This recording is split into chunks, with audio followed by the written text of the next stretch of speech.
Hello all, welcome back to screen space. ఈ వీడియోలో వీర Chandrahasa Kannada movie review అయితే తెలుసుకుందాం. ప్రెసెంట్ ఇది ప్రైమ్ వీడియోలో అయితే స్ట్రీమ్ అవుతుంది. డైరెక్టెడ్ బై రవి బస్రూడ్ భయ్య. తెలుసుగా రవి బస్రూడ్ అంటే ఎవరు? అదే భయ్య, సలార్ అండ్ కేజీఎఫ్ మూవీస్ కి మ్యూజిక్ డైరెక్టర్ గా వర్క్ చేసిన అతను ఈ మూవీని అయితే డైరెక్ట్ చేయడం జరిగింది. ప్రెసెంట్ తెలుగు లాంగ్వేజ్ అయితే లేదు, బట్ ఐ థింక్ డబ్బెడ్ వెర్షన్ అయితే ఫ్యూచర్ లోనే రాబోతుంది. ప్రైమ్ వీడియోలోకి వస్తుందని తెలుసు, ఎందుకంటే తెలుగు ట్రైలర్ కూడా అవైలబుల్ గా ఉంది యూట్యూబ్ లో. ప్రెసెంట్ అయితే కన్నడ లాంగ్వేజ్ లో స్ట్రీమ్ అవుతుంది. ఇంగ్లీష్ సబ్ టైటిల్స్ కూడా ఉన్నాయి. మరి తెలుగు వచ్చేదాకా వెయిట్ చేయొచ్చు కదా అంటే మనం ఉన్న ఛానల్స్ లో కాదు కదా భయ్య. మన ఛానల్లో అదర్ లాంగ్వేజెస్ కంటెంట్ కి ఎక్కువ ప్రిఫరెన్స్ ఇస్తాం. సో తెలుగు వచ్చేదాకా వెయిట్ చేయడం ఎందుకు, ఇప్పుడే రివ్యూ పెట్టేస్తే మీకు ఒక ఐడియా ఉంటుంది కదా. మూవీ డ్యూరేషన్ అయితే 2 hours 18 minutes అయితే ఉంటుంది. స్టోరీ ప్లాట్ విషయానికి వచ్చేస్తాయి. ఇది ఒక మైథలాజికల్ మూవీ భయ్య.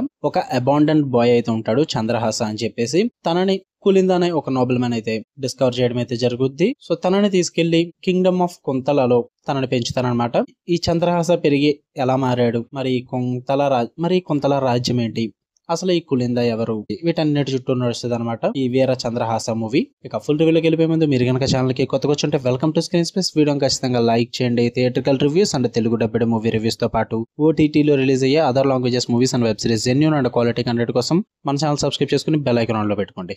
ఇక ఈ మూవీ విషయానికి వచ్చేస్తే ఫస్ట్ థింగ్స్ ఫస్ట్, నాకైతే ఒక మంచి అటెంప్ట్ అనే చెప్తా, బట్ అందరికైతే వర్కౌట్ అవ్వదు భయ్య. నాకు ఓకేగా వెళ్ళిపోయింది. నాట్ ఫర్ ఆల్ ఆడియన్స్ అని చెప్తే పక్క, అందులో డౌటే లేదు. పాజిటివ్స్ విషయానికి వచ్చేస్తే యునిక్ కల్చరల్ యాంగిల్ భయ్య.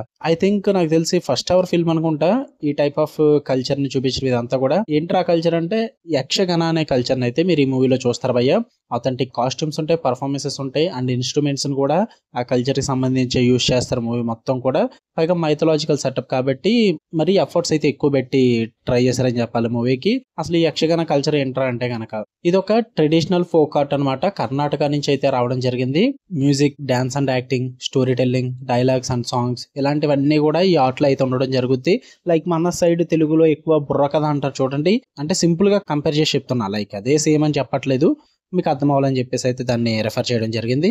ఆ టైప్ లో ఉంటుంది అనమాట ఇది కూడా. సో ఈ యక్షగణ థీమ్ అయితే తీసుకొని మీకు ఫుల్ గా ప్రెజెంట్ చేయడం చేస్తారు మూవీలో. అది కొంచెం చాలా యూనిక్ గా అనిపించింది నాకు. అండ్ మూవీ స్కేల్ కూడా చాలా పెద్దది భయ్య. అంటే చాలా గ్రాండ్ గా చూపించారు మైథలాజికల్ అన్న థీమ్ ని. ఆ సెట్స్ కానీ కాస్ట్యూమ్స్ కానీ ఇవన్నీ కూడా చాలా ఎఫర్ట్స్ కనిపిస్తే అవన్నీ కూడా మీకు చూడడానికి విజువల్ గా బాగుంటాయి అనమాట. మ్యూజిక్ అండ్ సౌండ్ కూడా రవి బస్రూర్ గారే కొట్టడం జరిగింది. డైరెక్టర్ ఆయనే అండ్ మ్యూజిక్ డైరెక్టర్ కూడా ఆయనే. ట్రెడిషనల్ బీట్స్ అయితే చాలా బాగా యూస్ చేసుకున్నారు. ఓన్లీ మ్యూజిక్ మొత్తానికి కూడా ఓన్లీ 2 instruments మాత్రమే యూస్ చేసుకున్నారంట. అది నాకు చాలా ఇంప్రెసివ్ గా అనిపించింది. అండ్ లీడ్ పర్ఫార్మెన్సెస్ కూడా చాలా బాగా వర్కౌట్ అవుతుంది భయ్య.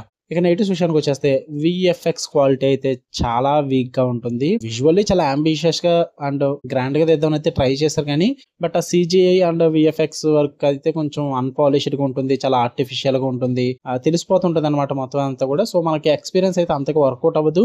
అండ్ మనం ఎక్కువ ఈ మధ్యన హై బడ్జెట్ విజువల్ ఎఫెక్ట్స్ ఇవన్నీ చూసేస్తున్నాం కాబట్టి ఈ మూవీ చూసినప్పుడు కొంచెం డిసప్పాయింట్ అయితే పక్కా ఫీల్ అవుతాం భయ్య. అండ్ కాంటెక్స్ట్ కూడా అంతగా కనెక్ట్ అవ్వలేము అనమాట. మనం ఎక్కువగా కన్నడకి ఆ స్పెసిఫిక్ ఫోక్లోరు, ఆ యక్షగణ కల్చర్ వీటిని తీసుకురావడం వల్ల కన్నడ ఆడియన్స్ కి అయితే బాగా సూటబుల్ అవుద్ది. తెలుగు ఆడియన్స్ కనుక కనెక్ట్ అవ్వకపోవచ్చు అనమాట. ఎందుకంటే అంత ఫెమిలియర్ కాదు కదా మనం ఆ కల్చరల్ బ్యాక్గ్రౌండ్ కి. సో అంతగా కనెక్ట్ అవ్వదు మనకి. బట్ ఎక్కువ అదర్ లాంగ్వేజెస్ కంటెంట్ ఎక్స్ప్లోర్ చేసే వాళ్ళకి ఓకేష్ గా వెళ్ళిపోద్ది. పేసింగ్ ఇష్యూస్ కూడా ఉంటాయి. నరేషన్ అంతా కూడా చాలా స్లోగా వెళ్తుంటుంది. అండ్ మిడిల్ పోర్షన్స్ కూడా కొంచెం ట్రాక్ చేశారన్న ఫీల్ అయితే వస్తుంది. అండ్ ఆ మేకింగ్ అండ్ ప్రొడక్షన్ వాల్యూస్ కూడా చెప్పాను కదా, అంతగా వర్కౌట్ అవ్వలేదు భయ్య. అంటే టెక్నికల్ ఎగ్జిక్యూషన్ గానీ, ఆ మేకింగ్ గానీ, ప్రొడక్షన్ వాల్యూస్ కానీ ఇవన్నీ కూడా చాలా ల్యాక్ ఆఫ్ డెప్త్ అయితే ఉంటాయి అనమాట. అంతగా వర్కౌట్ అవుతుంది. And mythological and period dramas కాబట్టి కొంచెం బిగ్ బడ్జెట్ ఉండాలి ఇలాంటి మూవీస్ కి. బట్ ఇక్కడైతే అంత కనిపించలేదు నాకు.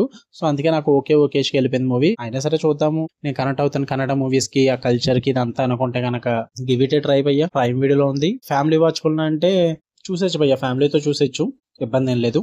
ఓకే, మీకు కనుక రివ్యూస్ చూడడం లైక్ చేయండి, షేర్ చేయండి, మీ ఒపీనియన్స్ కూడా కామెంట్ చేయండి. అలానే మరిన్ని interesting movies and web series reviews కోసం బెల్ ఐకాన్ ఆన్ లో పెట్టుకోండి. Love you all, by.